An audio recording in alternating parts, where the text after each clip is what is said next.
సికింద్రాబాద్ వారాసిగూడ మహిళ మృతి కేసులో ట్విస్ట్ ఇప్పుడు వెలుగులోకి వచ్చింది. ఈ నెల 22న లలిత మృతి చెందగా 23న ఆమె ఇద్దరు కూతుళ్లు రవళిక, యశ్విత సూసైడ్ నోట్ రాసినట్టుగా వెల్లడైంది. ఇద్దరు కూతుళ్లు రాసిన సూసైడ్ లెటర్ను వారాసిగూడ పోలీసులు స్వాధీనం చేసుకున్నారు.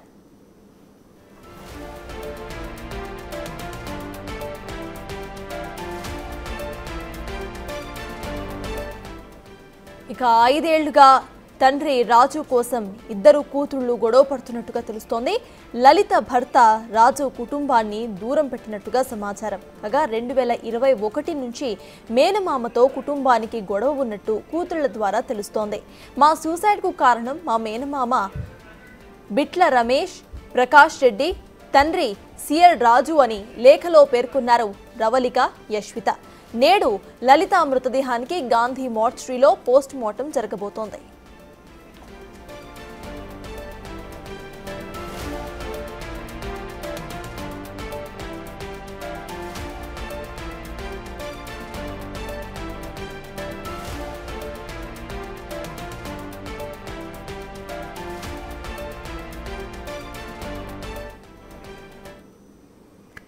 వారాసిగూడ మహిళ మృతి కేసుకు సంబంధించిన పూర్తి డీటెయిల్స్ మా ప్రతినిధి సుజాత లైవ్ లో అందించడానికి సిద్ధంగా ఉన్నారు. సుజాత, చెప్పండి, ప్రెసెంట్ ఇద్దరు కూతుళ్ల సూసైడ్ నోట్ కూడా వైరల్ అవుతోంది. అసలు అప్డేట్స్ ఏంటి? సూసైడ్ చేసుకుని వాళ్ళు ఎందుకు అనుకున్నారు? దాని గురించి వాళ్ళు ఏం చెప్తున్నారు? సికింద్రాబాద్ వారాసిగూడలో లలిత మృతదేహం దగ్గర గత 8 రోజుల నుంచి ఇద్దరు కుమార్తెలు అక్కడే ఉండి నిన్న స్థానికులకి అమ్మ చనిపోయింది అని అక్కడ చెప్పడంతో వెంటనే హాస్పిటల్కి తీసుకువెళ్ళి ఈరోజు పోస్ట్ మార్టం కూడా చేయబోతున్నారు మరికొద్దిసేపట్లోనే. ఇప్పటికే కూతుర్లిద్దరూ సూసైడ్ చేసుకుంటున్నాము అంటూ లెటర్లో వాళ్ళ నాన్న పేరుతో కొంతమంది పేర్లను, మేనమామ అదేవిధంగా ప్రకాష్ రెడ్డి వీళ్ళ పేర్లను చేర్చుతూ ఇంటి యజమానులు కూడా కారణము మా అమ్మ చావుకి, మా అమ్మ చనిపోయింది కాబట్టి మేము కూడా చనిపోతున్నాము, ఇది కారణం అంతా కూడా వీళ్ళు అని పేర్లు మెన్షన్ చేసింది.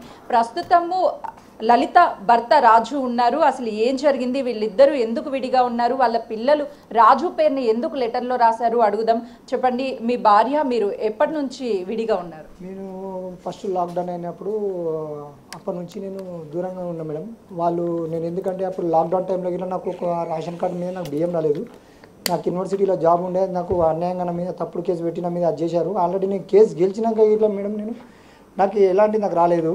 హాస్టల్లో నేను అట్లాంటి మెస్లో నేను పని చేసినా కానీ, ఇంటికి అన్నం తీసుకొచ్చినా కానీ మా భార్య ఇట్లా పెంట మీద 2011లో 70 రూపాయల బియ్యం ఉండేమ్మా. నేను వాచ్మెన్ డ్యూటీ పెట్టుకొని నేను హాస్టల్లో పని చేసి ఇట్లా అప్పులు ఉన్నాయి కదా, కొన్ని అప్పుడు తక్కువ జీతం ఉండే అమ్మ. కాంగ్రెస్ ప్రభుత్వంలో తక్కువ జీతం ఉండే కాబట్టి అప్పుడు అసలు ఎందుకు మీ ఇద్దరు ఎందుకు విడిపోవాల్సి వచ్చింది? నేను రెడ్ హ్యాండ్గా అయింది మేము. నేను ఆయన వ్యక్తికి ఇట్లా నాకు ఆల్రెడీ సోమాజిగూడలో ఉంటాడు మేడం. రెడ్ హ్యాండ్గా ఆమె రూమ్లోకి ఎంచి పిల్లలు చెడిల మీద ఉండి నన్ను ఒకటి గాజులు వేసుకొని ఉంటట్టు నన్ను ఒక కుజ్జంలాగా చేసి పక్క రూమ్లో పెట్టి పక్క రూమ్లో పోయి కలుచుంటే ఆమె ఇష్టం వచ్చిన కార్లలో బండి మీద ఎక్కిపోతే నేను ఇంటికి వాచ్మెన్ డ్యూటీ పెట్టినట్టు పెట్టి నువ్వు నోరు మూసుకొని చూస్తావు, మా అమ్మ ఎక్కడ తిరుగుతా నీకేంది అని చెప్పి నా చిన్న బిడ్డ అనడం, మా పెద్ద బిడ్డ అనే కానీ మా చిన్న బిడ్డ అనడం, ఇది చేస్తుండే మేడం. కార్లలో పోతుండే, అది చేస్తుండే, ఇది చేస్తుండే. వీళ్ళ మొబైల్ వీళ్ళ తీసుకొస్తుండే. ఇవన్నీ తప్పుతో వాళ్ళు కొట్టినందుకు ఎవరైనా భర్త అనేది కోపం వచ్చినప్పుడు ఆయన వెనక ముంగడ ఉంటే భర్త అనేది భార్యను చంపుతారు, కానీ నాకు వెనక ముందు నాకు ఎవరు లేరు ఎందుకు అని చెప్పి నేను మా దోస్తు నేను ఆల్రెడీ నేను పట్టాల మీద నేను సొసైడ్ చేసుకుందామని చెప్పి అన్న కాడికి నేను పోయినా మేడం. అయినా కానీ ఒక ప్రకాశం అంటే నీకు పానంగండం ఉంటే నువ్వు ఎందుకు అదంతా ఎందుకు బాధపడుతున్నావు, రోడ్డు మీద వచ్చి నువ్వు ఏమైనా బతకొచ్చు, నీ అంతా నువ్వు వాళ్ళు నీ పానం గురించి కొడుకుంటలేరు, నువ్వు ఎప్పటికున్నా కానీ జైల్లోనే ఉండాలి, నువ్వు ఎప్పటికున్నా లోపలనే ఉండాలి అని చెప్పాను మేడం. నేను తాగిన నిమిషాలు ఒక తప్పు ఆట దొంగతనం చేసినప్పుడు తీసుకొని నడిపించిన నేను నంబర్ ప్లేట్ చేంజ్ చేయించి నాకు ఎరకలేక వారం 10 రోజుల తర్వాత ఓష్ వచ్చినాక నంబర్ వేరే తీసుకొని బండి నడిపించిన. అప్పుడు నేను చెంచలగూడ జైల్లో ఉన్నా మేడం. నేను చెంచలగూడ జైల్లో ఉన్నప్పుడు అప్పుడు రమేష్కు, ప్రకాష్కు నన్ను చంపే ప్రకాష్ మీద, రమేష్ మీద వీళ్ళు కంప్లైంట్ ఇచ్చారు మేడం. రమేష్ మీద కంప్లైంట్ ఇచ్చారట మేడం. నా అకౌంట్ ప్రకాష్ నెంబర్ ఒకటి, ఆయనకు నాకు ఒకటి, నా ఫ్యామిలీలో ఎవరు నాకు అంత ఒక అన్నదమ్ముల్లో ఓటు నాకు సపోర్ట్ చేయకున్నాను. ఒక ఫ్రెండ్, ఒక కన్న తండ్రి లేక నాకు సపోర్ట్ చేసింది మేడం ఆయన, దేవుని లేక. ఇప్పుడు మీ భార్య మీరు దూరంగా ఉన్న తర్వాత ఎప్పుడైనా మీ పిల్లల్ని కలవడానికి ప్రయత్నించారా? అసలు ఇద్దరు ఆడపిల్లలు, వాళ్ళ భవిష్యత్తు ఏంటి? లే మేడం, వాళ్ళకి ఏంటంటే నేను ఇంట్లో ఉంటే వాళ్ళకి ఇష్టం లేదు. నేను ఏంటంటే మేడం మీరు సంపాదించుకుని మీరు వాళ్ళు ప్రెస్లో ఇట్లా వాసు అని జాముస్ మని అక్కడ ప్రెస్లో పని చేసినా కానీ వాళ్ళ జీతమే ఆదాయం లేకుండా మేడం. వాళ్ళ ఇంట్లో బట్టలు ఉన్నా కానీ చేసినా కానీ నేను ఉతుకుతుంటే నాకు పని లేనప్పుడు ఇక్కడ వచ్చినప్పటి నుంచి నాకు ఏంటంటే ఈ పనులు నాకు లేబర్ లాగా నాకు పనులు దొరుకుతున్నాయి మేడం. అట్లా అని చెప్పి ఏదో నేను లేబర్ లాగా పని చేసుకుంటున్నాను మేడం. మీ ఇద్దరి మధ్య అసలు ఎందుకు గొడవలు వచ్చాయి? ఎప్పుడైనా మందలించే ప్రయత్నం చేశారా భార్యని? మందలిచ్చా కాదు మేడం, వాళ్ళ పెద్ద కోళ్ళ ఇంటి దిక్కు ఎస్ఆర్ నగర్ సోమాజిగూడ దిక్కు పోయినప్పటి నుంచి శ్రీరామ్ నగర్ పోయినప్పటి నుంచి మా భార్య క్యారెక్టర్ అనేది చాలా బ్యాడ్ లాగా ఉన్నది మేడం. ఉన్న వాస్తవం చెప్తున్నా మేడం. ఆమె గిట్లా చనిపోయింది మేడం. కానీ మా రెండో మా దేవత ఉండే మేడం, మా బొమ్మడి ఇట్లా ఉన్నాడు. ఆమె అన్న నాయన అన్నట్టు అన్ని పాపమైన ఒక 5 నైనా చేయడు మేడం. ఆయన అంత చేసిండు మేడం. 3 చెల్లెళ్ళ పెళ్లి చేసిండు, ఇది తమ్ముళ్ళది ఆయన పెళ్లి చేసుకుండు. ఇల్లు కట్టుకుంటే నా మా అమ్మ డ్యూటీ ఇవ్వవా అని చెప్పి 50,000 ఇవ్వవా, ₹1,00,000 ఇవ్వవా అని చెప్పి ఇంట్లోకి గుంజి మరీ కొట్టిరు మేడం. అప్పటికి నేను చెంచల్ కూడా జైల్లోనే ఉన్నా మేడం, రిమైండ్లో ఉన్నా. నేను అసలు ఎందుకు వెళ్ళారు జైలుకి? ఎందుకు వెళ్ళారు? తాగిన నిమిషాలు వేరే వాళ్ళది ఆటో తీసుకొని నంబర్ ప్లేట్ చేంజ్ చేసి నడిపించినందుకు నేను రిమైండ్లో ఉన్నా మేడం. వీళ్ళు చంపేసి నన్ను మా ఆయన చంపేసి అని చెప్పి రమేష్ మీద ప్రకాష్ మీద కంప్లైంట్ పెట్టిరు. మళ్ళీ నాకు బయటకు వచ్చినాక నాకు ఎక్కడైతే ప్రకాష్ ఇట్లా సంగతి అంటే చెప్తే అప్పుడు నేను కాపీ 1 జుబ్లీస్, 1 కాపీ టు బంజారాల్, 1 copy to university, 1 copy to Ramesh, 1 copy to Prakash and 1 copy to personal copy అని చెప్పి నేను పెట్టుకున్నాను మేడం. నేను మీ భార్య చనిపోయినట్లు ఎప్పుడు తెలిసింది మీకు? నాకు నిన్న నైట్లో 8:30-9 గంటల టైంలో జరిగింది, నాకు ఎరకైంది మేడం. నాకు ఆ ప్రకాష్ అనే వ్యక్తి ఇట్లా సంగతి అంటే ఇట్లా చనిపోయిందని చెప్పి అంటే వాళ్ళు ఎక్కడ ఉంటున్నారు ఏం సంగతి అని చెప్పి నేను అడిగాను. అంటే అడిగితే ఇట్లా వారజగూడలో ఉంటున్నట్టు ఇలా మార్నింగ్ చెప్పాడు మేడం. ఆయన అంటే ఎంతైనా సరే మీరు ఎన్ని డిస్టర్బెన్స్ వచ్చినా సరే ఇద్దరు కూతుర్లు ఉన్నారు, ఎంతైనా మీ భార్య మధ్యలో ఎప్పుడు మీ పిల్లల్ని చూడాలని అనిపించలేదు మేడం? వాళ్ళని చూసే బదులు రోడ్డు మీద బిచ్చపోళ్ళు ఉంటారు కదా మేడం, గాంధీ హాస్పిటల్ కదా 173 పిల్లలు 14వ నంబర్ పిల్లలు ఉన్నాయి మేడం. ఆడ నేను తినేనా కానీ రోడ్డు మీద తిని అనుకున్నా మేడం, బిచ్చపోళ్ళ లెక్క అనుకున్నా కానీ ఎవరు రిలేషన్ దాంట్లో పోలే మేడం. ఇంకొకటి ఏంటంటే మేడం, నేను ఫ్యామిలీతో నా మ్యారేజ్ 25-27 ఇయర్స్ అవుతుంది. ఇప్పటిదాకా నా ఫ్యామిలీతో ఒక ఫోటో దిగలే మేడం. నేను ఒక ఇంటికి పోయి ఒక అన్నోళ్ళ ఇంటికి కానీ ఒక తమ్ముళ్ళ ఇంటికి కానీ మా చెల్లెళ్ళ ఇంటికి కానీ ఎవరింటికి ఇప్పటిదాకా పోయి మా భార్య ఫ్యామిలీతో పోయి ఇంటికి ఇప్పుడు ఫంక్షన్తో పోస్తారు చేస్తారు, ఒక ఇంత టీ తాగుతారు చేస్తారు. కానీ అలాంటిది కూడా నేను ఇప్పటిదాకా నేను చేయలేను మేడం. నేను అంటే మొదటి నుంచి మీ మధ్య గొడవలు ఉన్నాయా? పెళ్ళైన దగ్గర నుంచి మధ్యలో నుంచి మేడం ఆమె ఏంటంటే పెళ్ళి అయినప్పటి నుంచి నా బిడ్డ పుట్టక ముందు అప్పుడు ఒక ఆటో నడిపిస్తుంది. నాకు ఆటో లైన్కి నాకు ఎరకలేదు. నాకు చెత్తకు బండి పెట్టేసి ఒక ఆయన ఆటో నేర్పించి బుజ్జ ఆయన పేరు బుజ్జ అనే ఆమె వచ్చి కత్తి ఇట్లా ముక్కు కాడ పెట్టి ముక్కు పోగు తీసుకున్నట్టు ఇట్లా ఎరకలేదు. నేను బండి కిరాయికి ఇచ్చినాక ఒక దినం ఆయన ఇంట్లో మంచం మీద అనుకున్నాడు. మంచం మీద ఏమేమి అనుకున్నాడు, నువ్వు బాసం తమ్ముతున్నావు ఏం సంగతి అని చెప్పాను. అప్పటి నుంచి మేడం ఈమె మీద నాకు అనుమానం ఉన్నది మేడం. అప్పుడు తర్వాత వెనకసేపు వాళ్ళ ఇల్లు మా అమ్మ చచ్చిపోయింది. తర్వాత మా అమ్మ చచ్చిపోయినాక ఆ ఇల్లు మా అక్కతోని మా వదినతోని, వదిన అంటే తల్లి దగ్గర సమానం. ఇక్కడ సెంటర్లో మా ఇల్లుండే నీళ్ళు పోస్తే గడికి కొట్టాడమ్మ, ఇంటి పొక్కలతో కొట్టాట, ఇంటి ముంగటతో కొట్టాట. నాకేంటంటే నలుగురితో కలిసిమించి ఉంటే నలుగురు నాకు సాయం పడతానని చెప్పి నేను నలుగురితో కలిసిమించి ఉంటామా. రోడ్డు మీద పేపర్లు ఎరుకుంటాడు కాదు, ఒక పేపర్ ముక్క కావాలన్నా కానీ అవసరం వస్తుందని చెప్పి నేను కలిసిమించి ఉంటానమ్మా. ఆమె గట్లా కాదు, నా వంతనగా నేను ఉండాలి, నా పట్టుకు ఉండాలి అంతే అని చెప్పి వాళ్ళ అక్క వాళ్ళ ఇల్లు అమ్మిపించి శ్రీరామ్ నగర్ పోయినాం మేడం. బుడబడి శ్రీరామ్ నగర్ పోతే శ్రీరామ్ నగర్లో ఆమె అప్పుడు నాకు ఉద్యోగం వచ్చింది. ఉద్యోగం వచ్చినాక తర్వాత వెనకసరికి యూనివర్సిటీ కోటాస్కి వచ్చాము. నాకు 5 సంవత్సరాలలో 8 ట్రాన్స్ఫర్లు చేసి మేడం. నీతి నిజాయితీగా సులేమాన్ సిద్దికి అంటే ఉండే మేడం. ఒక్క ఇంటికే జాగా నేను సంపాదించలే మేడం. పుణ్యానికి వచ్చి 5,000 10,000 ఇచ్చి యూనివర్సిటీలో ల్యాండ్ అనేది కబ్జా చేసుకుంటూ అది చేస్తున్నాను సెక్యూరిటీ ఆఫీసర్ అంటే ఉండే. మీరు పదే ఇల్లులు మారుతూ ఇప్పటి వరకు దాదాపు మీ భార్యతో కలిసి ఉన్నప్పుడు 5-6 ఇల్లులు కూడా షిఫ్ట్ అయ్యారు. ఆమె ఏంటంటే మేడం, ఇప్పుడు నేను ఒక ఇల్లుగల్ల ఉన్నది, చిన్న ఎగ్జాంపుల్, తల్లిలక సమానం. ఇల్లుగల్ల పెద్ద ఆమె ఇవాళ కాదు పైసలు రేపిస్తామని చెప్పి ఇల్లుగల ఆమె పైసలు అడిగింది అన్నప్పుడు నేను పని పోయినప్పుడు నేను ఇలా కాదు నేను రేపిస్తా అమ్మ, ఒక వారం అయితే లేట్ అయితే నేను ఒక 500 ఎక్కువ కల్పిస్తా అంటే ఆమెతోని ఒక సంచి మూట సామాన్ ఇప్పి సామాన్ తెరిచే లోపల మేడం ఏడాదిలో 5 ఇల్లు షిఫ్ట్ అవుతుండే. ఏడాదిలో 5 ఇల్లు షిఫ్ట్ అవుతుండే. సంచి ఇప్పక ముందే గడికి ఇల్లుగలుగుతుంది కొట్టాడ. నేను వాకిలుకి లీజల్లి అన్ని విధాలు నేర్చిపోతే ముగ్గు పెట్టేది ఎవరైనా 10 గంటలు పెడతారా అమ్మ? 10 గంటల ముగ్గు పెడతారు ఎవరన్నా? నా ఇష్టం వచ్చినప్పుడు పెట్టుకుంటా అని చెప్పి ఇల్లుగలతో కొట్టాడు. ఇల్లుగల ఆమెతో నీకేం సంబంధం? నేను చెప్తే వినలేదు కిరాయి గురించి, నువ్వు చెప్తేనే ఎందుకు విన్నది ఆమె నీకు ఆమెకు అని చెప్పి ఆమె తల్లి లేక సమానం ఉంటారు. ఇప్పుడు పైసలు ఇచ్చడం వాళ్ళకి ఇవ్వాలా కాకుండా రేపు ఇస్తామని చెప్పి ఏదో మనం సంజాయించిన తీరు ఉంటుంది. మన రూపాయి మన పనికిరాదమ్మా అది. అంటే మీ మీద అనుమానం మొదటి నుంచి కూడా ఉండేదా తనకి? ఎవరి మీదమ్మా?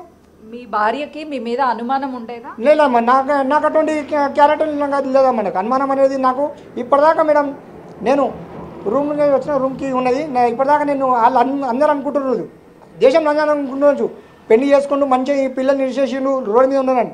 పిల్లల క్యారెక్టర్ ఎప్పుడైతే ఫిలిం నగర్ పోయి ఫిలిం ఇండస్ట్రీలో పోయారో అప్పటి నుంచి మేడం వాళ్ళు ఫోటోలు, వాళ్ళు బండ్ల మీద తిరగడము, షేర్ చేయడము, రాత్రి 11 గంటల దాకా 12 గంటల దాకా ఇష్టం వచ్చినట్టు చేయడము, అది నాకు నచ్చలేదు మేడం. నాకు క్యారెక్టర్, ఆ క్యారెక్టర్ నాకు నచ్చలేమ్మా. అంటే ఒక తండ్రిగా మీకు బాధ్యత ఉంటుంది కదా, ఎందుకు వెళ్ళొద్దు అని ఖండించే బాధ్యత చెప్పినా, నేను చెప్పినప్పుడు నా పిల్ల మా భార్య ఏమంటుండే, నేను చెప్పినట్టు నువ్వు వినాలను, నువ్వు చెప్పినట్టు నేను కాదు, నేను చెప్పినట్టు నువ్వు వినాలి, నువ్వు చెప్పినట్టు నేను కాదని చెప్పి మా భార్య అంటుండే మేడం. ఇది అంతా కారణం మా పెద్దోదినే ఉండేమో, నిర్మల అంటే ఆమె చనిపోయింది. ఆమె మార్చి 22కు లాక్డౌన్ వచ్చింది, మార్చి 24కు ఆమె చనిపోయింది. ఆమె ఇలా చనిపోవడానికి కారణం వాళ్ళ పిల్లలే అమ్మ. మొత్తం వద్దు అంటే తల్లిలక సమానము, ఒక కొడుకులేక నన్ను వాయించింది అన్ని గీతలు ఆ పిల్లకు. లాక్డౌన్ టైంలో గిట్లా ఆమె ముఖం గిట్లా చూడడానికి పోలేమ్మా. ఆ రమేష్ ఒక్కనే సాగు చేసుకున్నాడు. సొంతం అక్క చనిపోయినా కానీ మేము పోనీక మాకు పరిస్థితి మాకు ఫుల్ ఇంట్లోకి బయటకు వెళ్ళలేము. ఏంటి ఫైనాన్షియల్గా ఏమన్నా వీక్ ఉన్నారా? లలిత చనిపోయి 1 వీక్ అయినా కూడా పిల్లలిద్దరూ అంత్యక్రియలు చేయడానికి డబ్బులు లేవు అని చెప్తారు, వాస్తవమేనా మేడం? వాస్తవం అయితే నేను చచ్చిపోయినా కానీ, ఒకవేళ నేను ప్రస్తుతానికి ఇలా చనిపోయినా కానీ నాకు ఒకటి పోలీసు వాళ్ళు ఒక 9 లెక్క, జిహెచ్ఎంసీ వాళ్ళు ఒక అమ్మ లెక్క నేను భావిస్తున్నాము. నా దగ్గర ఇప్పుడు ప్రస్తుతానికి ఇప్పుడు పని చేస్తేనే పైసలు తీసుకుంటా తింటామా. నేను ఏదో ఇంత ఒక శిష 2 శిష కళ్ళు తాగుతుంది తల్లి. ఇప్పుడు నిమ్మలంగా దేవుని దేవాల నేను నా బతుకు ఏదో ఒక దినం పని దొరుకుతుంది, ఒక దినం పని దొరకదమ్మా. అట్లా నేను బతుకుతున్నా. ఇప్పుడు పిల్లలకు 4 పిల్లల్ని పెట్టుకొని అంత పెద్దగా నేను ఏం కష్టపడింది అంత పెద్దగా ఎట్లేరమ్మా. ఇవాళ దినం మా నాయన చంపిండు, మా రమేష్ చంపిండు, మా ప్రకాష్ చంపిండు అని చెప్పి అనడం. అంటే వాళ్ళ దగ్గర అంత్యక్రియలు చేయడానికి డబ్బులు లేవు, అందుకే బాడీని అక్కడ పెట్టాము. లే మేడం, లే ఇది సంథింగ్ ఈజ్ రాంగ్. ఇది ఏ మనిషి కానీ మేడం, నేను ఒకప్పుడు ఆటో నడిపిస్తాడు మేడ్చల్కించి నేను ఒకటి ఆశ్రమం ఉంది రైట్ సైడ్లో, ఒక బాడీ అనేది నేను టాయిలెట్ పోతుంటే ఇలా బాడీ లెట్కాల్సిందే. నేను నా రిలయన్స్ నెంబర్కి ఎంచి నేను 100 ఫోన్ చేసినాను. మళ్ళీ ఆశ్రమంకి ఎంచి రిటర్న్ వచ్చేటప్పుడు బాడీని తీస్తుండే, అక్కడనే ఆటో లారీ నడిపిస్తానంట ఆయన. అట్లాంటిది వీళ్ళు 8 దినాలు బాడీ ఇంట్లో పెట్టుకొని ఉన్నారంటే సంథింగ్ ఈజ్ రాంగ్. ఇంకొకటి వాళ్ళ ఫోన్ నెంబర్ ఏదో నాకు ఎరకలేదమ్మా, వాళ్ళు ఏడు ఉన్నారో నాకు ఎరకలేదమ్మా. లాక్డౌన్ నుంచి నేను ఇప్పటిదాకా ముఖం చూలేతాలి.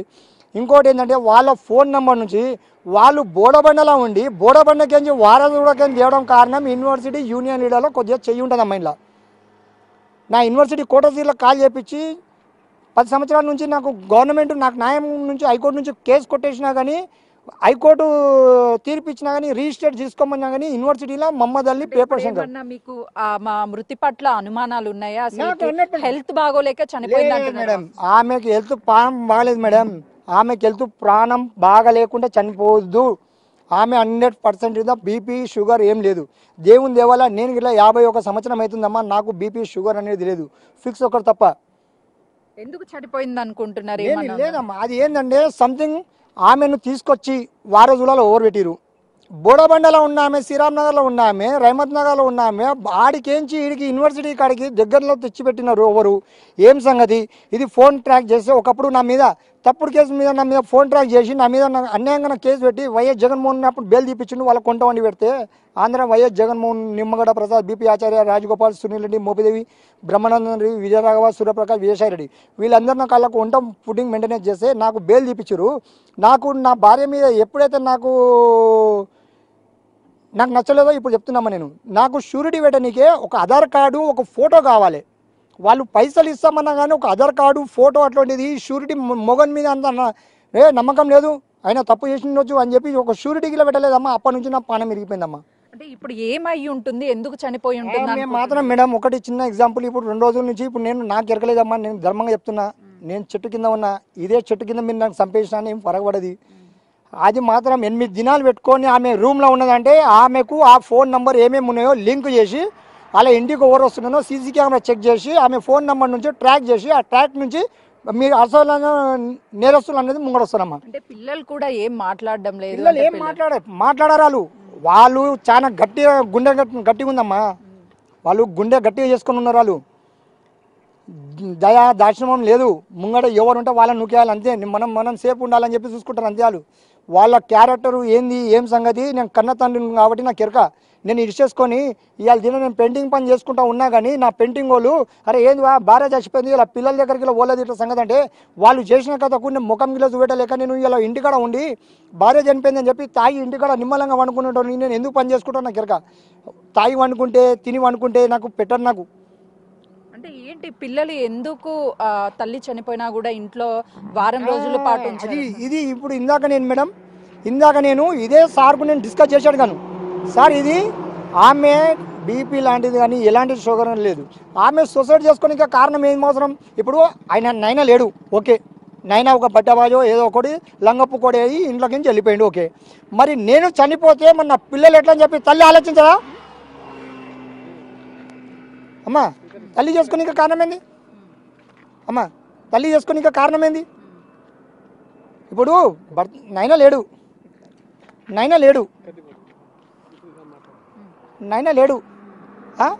మరి నేను పోతే మరి నా పిల్లలు ఎట్లా అని చెప్పి తల్లి ఆలోచించదా? ఒక బుక్కడ అన్నం ఎందుకు కాదు తల్లి ఉపాసం ఉండి పిల్లలు పెడుతుంది.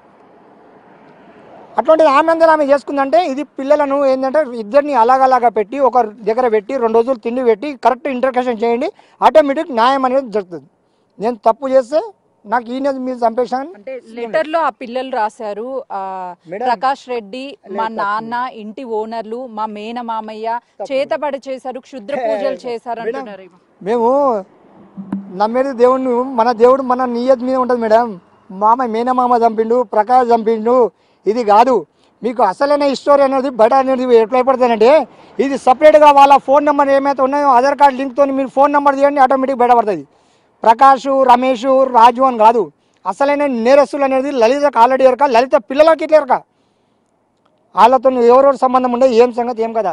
సొసైడ్ చేసుకునేది ఉంటే మేడం మా పేరు రాసింది నిజమే, ఓకే, ఒప్పుకుంటున్నాను. నేను 2018లో లాక్డౌన్ టైంలో అప్పుడు నేను ఇంట్లోకేం బయటకు వెళ్ళినప్పుడు అప్పుడు చేసుకుంటే నేను చేసిన చెప్పి నమ్మకం ఉంటున్నది. ఇప్పుడు లాక్డౌన్ నుంచి ఇప్పటిదాకా నేను ముఖమే చూడలే. నేను లాక్డౌన్ నుంచి ముఖమే చూడలే. ఇప్పుడు ఆయన చంపిండు, ఈయన చంపిండు ఇవన్నీ తప్పుడు. ఆల్రెడీ నేను చెంచగూడ జైల్లో ఉన్నప్పుడు ఈ రిపోర్ట్ రాసి వాళ్ళు పెట్టిరు కాబట్టి మా ఆయన చంపేసి అని చెప్పి కొద్దిగా రిపోర్ట్ అనేది యూనివర్సిటీ పిఎస్లో ఇది కొద్దిగా ఏంటంటే మేడం వాళ్ళకు ప్రకాష్ రెడ్డి ఎవరండి? ప్రకాష్ రెడ్డి అంటే మేడం నాకు యూనివర్సిటీలో ఒకటి అయిన ఉన్నాడు, అలీం అంటే ఆయన ఉండే, చనిపోయిండు పీజీ కాలేజ్ సికింద్రాబాద్లో. కొద్దిగా చాలా మీరు నా బ్యాక్గ్రౌండ్ గురించి మా పిల్లల గురించి అడుగుతున్నారు. నాకు ఎట్లా అన్యాయం జరిగింది ఏం సంగతి అది ఇట్లా మీరు పబ్లిక్ షేర్ చేసుకోవాలి. చదివిన వాళ్ళకి అట్లాంటిది ఉద్యోగాలు వస్తున్నారు. నాకు కోర్టు డిసిషన్ వచ్చింది ఇట్లా నాకు ఉద్యోగం ఇలా ఇస్తలేరు, మరి ఎట్లా చేసుకొని బతకాలమ్మా? అప్పటి నుంచేమో వీళ్ళు ఇష్టం వచ్చినట్టు వీళ్ళ రాజ్యం వీళ్ళు ఏం చేసినా చూసుకుంటా ఊకోవాలని చెప్పి అంటున్నామ్మా. వీళ్ళు ప్రకాష్ రెడ్డి ఎవరు? ప్రకాష్ రెడ్డి పేరు ఎందుకు? లేదు ప్రకాష్ రెడ్డి ఎవరు లేదమ్మా. ఆయన కడుపుకు అన్నం లేకుంటే బుక్కడ అన్నం పెడతాయన పాపం. ఆయన ఫైనాన్షియల్ ప్రాబ్లం అనేది నాకు ఉన్నా కానీ ఇప్పటికీ ఆయన రాజు నువ్వు చనిపోయాలని చెప్పాను, ఇప్పుడు నేను ఆయన ముందు ఈడ పణం ఇస్తామ్మా. ఆయన ఎందుకు కాదు అలా మామ ఎందుకు కాదు, దేవుడమ్మ ఆయన. మేనమామ పేరు కూడా రాశారు. చిన్నమామను ఆల్రెడీ బ్లాక్ మ్యాజిక్ చేసి చంపేశారు, చేతపడి చేసి. మేడం వీళ్ళు అంత అమ్మవారి లెక్క ఇంటికాడ వచ్చి ప్రకాష్ వాళ్ళ ఇంటికాడకు వచ్చి ప్రకాష్ వాళ్ళ ఇంటికాడ వచ్చి అలా భార్యను ఇంటికాడ వచ్చి బొట్టు పోసి కొట్టి చేసి అంతా చేసిన కథ మా యూనివర్సిటీలో. ఆ దినము ప్రకాష్ ఇంట్లో లేడు, లేకుంటే ఆ దినము ప్రకాష్ బెదిరిస్తుండే. ప్రకాష్ లేక ఇంటికాడకు వచ్చి కొట్టి పోవడం చేయడం ఇది అంతా అవసరం. ఎవరు కొట్టారు అంతా? ప్రకాష్ని కానీ లేకపోతే వాళ్ళ ఇంటి దగ్గర పూజలు ఇవన్నీ ఎవరు చేశారు? ఇదంతా ఆమెనే అనుమానం. ఇట్లా బండారం పెట్టుకొని ఇట్లా బొట్లు పెట్టుకొని అన్ని ఆమెనే శివసతి లేక మొత్తం గాజులు వేసుకొని అన్ని వేసుకొని వచ్చిందని చెప్పి ప్రకాష్కి చెప్పిందమ్మా. ఆల్రెడీ నాకు వీడియో అప్పుడు తీసినప్పుడు నాకు చూపెట్టిండు. అది వాళ్ళ మేనమామ పేరు కూడా రాశారు. మేనమామతో ఏమన్నా గొడవ లేదమ్మా. మేనమామ చాలా దేవుడమ్మ ఆయన. ఎందుకంటే ఒక తండ్రి లాంటిది ఆయన. 3 బిడ్డల పెళ్లి చేయాలన్నా కానీ 3 బిడ్డల పెళ్లి చేయాలన్నా కానీ వెనక ముందు అవుతారమ్మా. ఆయన కన్నా బిడ్డ కన్నా పెళ్లి చేయకుండొచ్చు, 3 చెల్లెల పెళ్లి చేసి తమ్ముని పెళ్లి చేసి చేతవాడి ఊతబడి వీళ్ళు ఇవన్నీ నేను ఇప్పటిదాకా నేను చూడలేమ్మా. చేతవాడి ఊతబడి అన్నీ తప్పు మేడం. చేతవాడి చేసి ఏమొస్తుందమ్మా? ఇప్పుడు వెళ్తారా మీ పిల్లల దగ్గరికి? ఆల్రెడీ తల్లిని కోల్పోయారు, పిల్లలు అనాథలు అయిపోయారు. పిల్లలు అనాథలు ఏం లేదు మేడం. నా కిడ్నీలన్నా కోసుకొని వాళ్ళు అమ్ముకుంటారు కానీ వాళ్ళ మీద నాకు నమ్మకం లేదమ్మా. ఏదో నేను రోడ్డు మీద తినైనా కానీ ఇల్లుగల నిలబడినా రోడ్డు మీద తిని అనుకుంటా, లేకుంటే చచ్చిపోయినా కానీ జిహెచ్ఎంసీ వాళ్ళు వేసుకోతారు, పోలీసు వాళ్ళు వేసుకోతారు తప్పక నేను వాళ్ళ దగ్గర నేను ఓనమ్మా. ఒక్కటేందంటే నేను కోరుకునేది ఒకటే, నాకు యూనివర్సిటీ ఒకటి అన్యాయం చేసింది, ఒకటి డ్యూటీ గురించి ఇయ్యక. యూనివర్సిటీలో యూనియన్ లీడర్ అది చేయలేంది. ఆమె బోడాబండకెంచి ఇడికి రానికే కారణం ఆటోమేటిక్. ఇప్పుడు మీరు ఫోన్ ట్రాక్ చేయండి, ఆటోమేటిక్ ఆమెకు ఆడ నుంచి ఈ ఆల్రెడీ ఇంతకుముందు యూనివర్సిటీ క్వార్టర్స్లోకి నుంచి కాల్ చేసి బోడబండ పోయింది. బోడబండకి ఈ శ్రీరామ్ నగర్లో, యూసుఫ్గూడలో, రహమత్ నగర్లో, అమీర్పేటలో, పంజాగుట్టలో ఉండొచ్చు. అంటే తనకి ఎవరైనా సరే సపోర్ట్ చేస్తున్నారు, తన వెనక ఉన్నారంట. 100% ఉన్నారు మేడం, 1000% ఉన్నారు యూనివర్సిటీలో. ఆల్రెడీ నేను యూనివర్సిటీకి వస్తున్నానా లేదా అని చెప్పి ప్రకాష్ మీద ఆల్రెడీ ఇంటికాడికి వచ్చి ఆ డబ్బా షాప్ కాడ వచ్చి కనుక్కొని పోయారు, 2-3 సార్లు వచ్చి కనుక్కొని పోయారట. నేనేం దొంగతనం చేయలేమా, నీతి నిజాతిగా బతుకున్నా. ఇప్పుడు కోవిడ్ టైంలో, కోవిడ్ కంటే ముందు మీరు కలిసి ఉన్నప్పుడు కూడా మీ మీద హత్యాయత్నం చేశారన్నారు, వాస్తవం ఎవరు చేశారు? మా బిడ్డ అనేది మా బిడ్డ తువ్వాలు వేసి ఇట్లా గుంజాలి, గుంజి మమ్మీ అని చెప్పి అన్నది. రాత్రి గుంజు యూనివర్సిటీ చెప్పేద్దాం, ఏదన్నా డ్యూటీ వస్తుంది, ఏమైనా పైసలు వస్తాయి అని చెప్పి చెప్పింది. లాక్డౌన్ అయిపోయిన తెల్లారే మేడం, ఎప్పుడైతే లాక్డౌన్ ఖతం చేస్తారో అప్పుడు ఇంట్లోకి నుంచి వెళ్ళిపోయినా మేడం. అప్పటి నుంచి ఇప్పటిదాకా నేను ఇంటికల వాళ్ళ ముఖం చూడలే మేడం. ఇప్పుడు వాళ్ళు వచ్చి నా దగ్గర ఉండన్నా కానీ నేను పెట్టుకున్నంత సోమత నా దగ్గర లేదు మేడం. వాళ్ళకి ఏంది, మీరే ఉంచుకోకపోతే వాళ్ళ పరిస్థితి ఏంటి? పెళ్లిడికి వచ్చారు పిల్లలు, బయట కూడా సొసైటీ బాగోలేదు మేడం. వాళ్ళు సొసైటీలో బాగా లేకుండా తిరుగుతున్నాయో వాళ్ళకి ఎంజాయ్మెంట్, వాళ్ళకి కావాల్సింది ఫ్రీడమ్. ఏ తండ్రి కానీ ఇట్లా ఆలోచించాడు. వాళ్ళకి కావాల్సింది ఫ్రీడమ్. ఏంటంటే డైలీ ఒక ఆయన ఎమ్మడి ఎంజాయ్ చేయాలి. కళ్ళు తాగుతారు, మందు తాగుతారు, బీడు తాగుతారు. తెచ్చిచ్చిన నేనే కాబట్టి చెప్తున్నామా. నేను ఎట్లుంటున్నాను అట్లా. నేను అది పూటకు మాత్రం నేను చంపలేమ్మా, నేను ఉన్న రోజులైతే. ఎందుకు ఆ మందు వీటన్నిటికి ఎందుకు బానిసలయ్యారు? ఎందుకు మీరు స్వయాన తెచ్చిచ్చానని చెప్తున్నారు? మేడం నేను తెచ్చుకొని తాగుతుంటాను కదా, ఇంటికి తెచ్చుకొని తాగుతుంటే వీళ్ళు తీసుకొని తాగడం. తల్లి తాగినాక ఏం చేసి పిల్లలకి ఇట్లా కూర్చోబెట్టి పిల్లలకి ఇట్లా కూర్చోడి అలవాటు. ఇప్పుడు ఇలా చెప్తున్నా మేడం. దగ్గర నేను ఎప్పుడు శ్రీరామ్ నగర్లో ఉన్నప్పుడు తాగిరైతే ఇప్పటికీ వాళ్ళకు ఇంకా చెడు అలవాటు వచ్చి లాక్డౌన్ నుంచి. మమ్మీ ఎందుకు మమ్మీ నేను పెట్టుకోను, అవసరం మనకు అని చెప్పి చిన్నపిల్ల అంటుంది. లోపలికి నుంచి దర్వాజా పెట్టుంది, బాల్కనీ ఇంతే ఉంది, 2 ఫీట్ల బాల్కనీ ఉంది. అలా అనుకున్నాను నేను రహమత్ నగర్లో. లోపల మాట్లాడుతారు, ఏం లేదు మమ్మీ వాళ్ళు ఎట్లా నడుము కట్టుకుని ఇలా గుద్దింది మా బిడ్డే. ఇట్లా రాత్రిపూట సంటింగ్ పని పోసి వచ్చి ఇట్లా గుద్దుకొని ఇలా కట్టుకొని అనుకున్నామ్మా. అదే తువ్వాలు తీసుకొని గుంజాస అయిపోతుంది కదా అన్నప్పటి నుంచి నేను ఇంట్లోకి నుంచి బయటికి వెళ్ళిపోయినమ్మా. అంటే ఫ్యామిలీ అంటే చిన్న గొడవలు ఉంటూ ఉంటాయి, సర్దుకుపోతూ ఉండాలి. పిల్లలు ఉన్నారు. ఇప్పుడు మీరు భార్య చనిపోయింది, ఆల్రెడీ పిల్లలు ఉన్నారు. సో ఇప్పటికైనా సరే మార్చుకొని ఆ పిల్లల్ని దగ్గర మారం మేడం. తలా ఒక్కొక్క ₹1,00,00,000 ఇచ్చినా వాళ్ళు వాడతారని చెప్పి అంటే నేను నా పానమని ఇస్తా. వాళ్ళని ఏం లేదు మేడం. ఆమె ఎట్లా చనిపోయింది, ఏం సంగతి, నాకు కావాల్సింది ఒకటే. ఎవరి మీద అనుమానాలు ఉన్నాయా? ఫైనల్ ఆమె ఏం లేదు మేడం. మా చిన్న బిడ్డను కరెక్ట్ ఎంక్వైరీ చేస్తే ఆటోమేటిక్ అన్ని బయటపడతాయి మేడం. వాళ్ళకి ఇదంతా తెలుసు అంటారా ఎలా చనిపోయారు? అందరిగా 8 దినాలు ఎవరు ఉంటారమ్మా? 8 దినాలు ఇంట్లో పెట్టుకొని ఉన్నదంట. అది చూసిన వాళ్ళు, నా పని వాళ్ళు వచ్చిన వాళ్ళు చెప్తున్నారమ్మా, 8 దినాలు ఎట్లుంటారమ్మా అంటే. వీళ్ళని నాకు ఒకటి న్యాయం కూడా ఏంటంటే అనుమానము ఎవరికైనా కానీ. ఆమె లలిత ఉన్నదని కాదు, లలిత జాగాలో ఎవరున్నా కానీ అట్లా అన్యాయం జరిగినప్పుడు, నా పిల్లలకి అన్యాయం కానీ కాదు, లలిత జాగాలో ఉన్నప్పుడు ఇట్లా జరిగినప్పుడు పిల్లల్ని ఇన్ని రోజులు రూమ్లో పెట్టి ఎందుకున్నారు? ఈ పిల్లలు వెనుక ఎవరో భయం పెట్టి లోపల రూమ్లో పెట్టిర్రు. మెయిన్ కారణం వాళ్ళకి కరెక్ట్ అన్నం పెట్టి 2 రోజులు రిలాక్స్ ఇచ్చి అలాగలాగా ఇంట్రాకేషన్ చేయండి, ఆటోమేటిక్ ఆమె ఎందుకు చనిపోయింది ఏం సంగతి ఎరగతుంది. 200%, 1000% మేడం. ఈ సొసైటీ అంటే కాదు. ఇప్పుడు మీరు నాతో మాట్లాడుతున్నారు, అందరు చూస్తున్నాం కదా. ఫైనల్లీ అయితే మాత్రము లలిత భర్త పిల్లల్ని ఇంట్రాగేషన్ చేస్తే ఖచ్చితంగా అన్ని వాస్తవాలు బయటపడతాయి. గతం నుంచి లలిత పలు ప్లేసెస్ మారడంతో పాటు మొదటి నుంచి చెప్తే వినేది కాదు.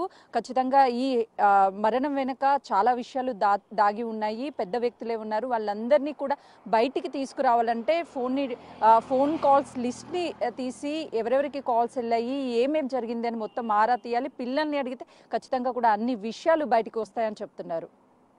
సుజాత.